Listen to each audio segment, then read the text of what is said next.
recently asked me what does shamanism mean, or what is like to be a shaman or to practice shamanism, and they said something like, I'm sure it's difficult to explain, but like, can you summarize in 4 sentences? And I'm like, I can do it in one. It means to die over and over and over again. Now, what does that really mean?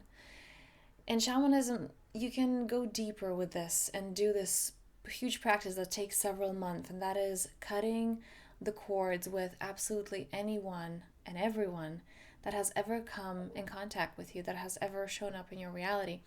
What does this mean? This means cutting cords with your parents, your children, your spouse, your partners, any of the previous partners.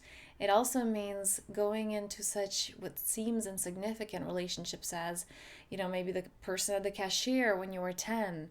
And because there was some exchange there, this person came into your reality. So going from the beginning of your life all the way until now and cutting all of these cords. And for some, where there is more emotional charge, where there are more triggers, let's say parents or intimate partners, this may be a process that has to happen over and over again several times until you feel that there's no more emotional charge, until you feel that that cord is released.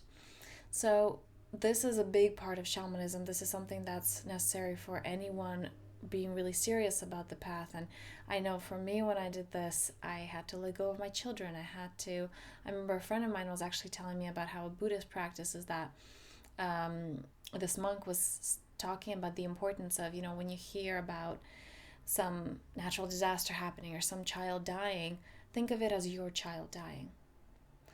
And the reason to do that is to have that compassion, but also understand that we are all one. And I can't show up as the best version of myself to anyone when I have a preference between my child or somebody else's, between my spouse or someone else, when there is that close bond. And it also implies expectations, right? Because if you meet a person on the street, you probably don't care about how they live their life. What about your children? I'm sure you have a lot to say if it's your children, right? They should or should not do this. This is okay, this isn't. So we feel like we have the right to impose our own judgments, our own wants, our own musts and shoulds onto our spouses or our partners or our children or even our parents or our friends, because they're in our close proximity. It's like, well, I expect you to act a particular way. So the part of the dying is releasing that, allowing others to be who they are, experiencing them anew, and allowing yourself to do that as well. Because it is only when you allow freedom to others that you can experience it yourself. This is a deeper practice that takes months because, like I said, it's literally everybody that you've ever known. And another way to do this, a simpler way, an everyday way, what does it mean to die to the moment over and over and over again? There's so many teachings emphasizing this concept of every inhale is a new life, every exhale is a new death. Can you experience the moment anew? Can you let go of the past with this new inhale? Can you experience life anew? Eckhart Tolle has one of my favorite quotes: from the moment you name a bird, you never see a bird again. And how often do we bring those meanings, we bring those interpretations, those assumptions, that knowing of, I know what this means, I've labeled it, I have a name for it, so we stop experiencing it. And this is why that death, moment to moment, is so important. Because it is only when you're allowing yourself to let go of all these judgments, allowing yourself to die to the past, that you can really live fully in right now.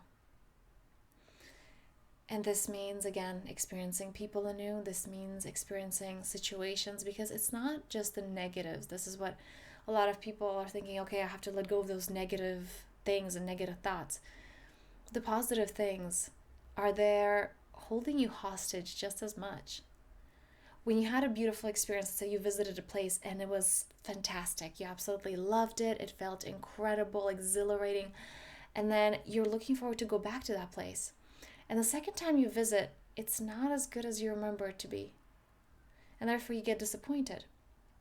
Or you feel like, well, okay, well, it was all right, but the first one time was really good.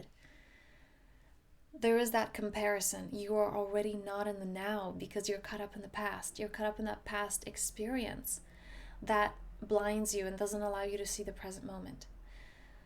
So the moment to moment death, which is a concept from shamanism that I feel is so crucial for anyone just wanting to live life to the fullest.